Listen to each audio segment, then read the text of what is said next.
Okay, let's get to the main story. The Democrats have their first scalp. Former Trump campaign chairman Paul Manafort has been indicted on completely unrelated charges. They also got Manafort's right-hand man, Rick Gates, and they've apparently also reached a plea deal with former campaign advisor George Papadopoulos, not to be confused with George Sokolopoulos, who is the former Clinton War Room Clinton spokesman who pretends to be a journalist on television. This is George Papadopoulos. Nobody, it seems, has yet pointed out that the indictment almost certainly inculpates top Democrats, including Hillary's campaign chairman John Podesta's brother, Tony. For context, Hillary Clinton was spotted hobnobbing with Tony Podesta just this weekend, just like 2 days ago.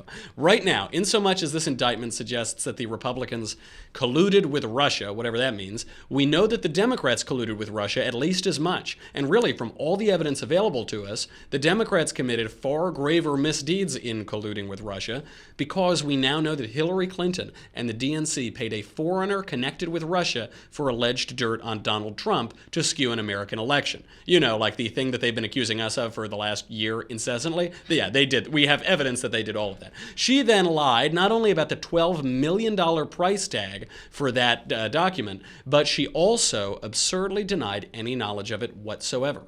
The president's reaction was typically Trumpian. He said, "Sorry, but this is years ago, before Paul Manafort was part of the Trump campaign. But why aren't crooked Hillary and the Dems the focus?" with five question marks. He goes on, "Also, there is no collusion," in all caps and all, exclamation point. Now, it is worth noting, it appears that President Trump has deleted every tweet about Manafort from his timeline, so the White House is not happy about this, to say the least. Former Trump campaign advisor George Papadopoulos is cooperating with the special counsel, and he apparently tried to set up a meeting with Russian officials for the purpose of warmer American relations with Russia, to have a Russian reset or something, in order to, and these are his words, increase his importance as a policy advisor to the campaign. So we know that some campaign aide was offered dirt on Hillary. He apparently tried to get his hands on it. So what? That doesn't. We know the Democrats did this. We know they paid millions of dollars for this, and I won't even knock them for it. I will not knock Hillary Clinton for her Oppo research per se. I will knock her for the ridiculous hypocrisy of accusing your opponents of doing the very things that you do. But every campaign does this. Every campaign tries to get Oppo. They try to get dirt on their opponents. That isn't why Papadopoulos struck a plea deal. The crime that he committed was lying to the FBI. This is always a bad idea, to not lie to the FBI. They will find you.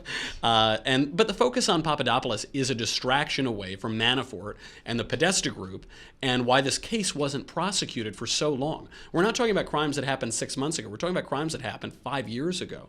So why wasn't it prosecuted?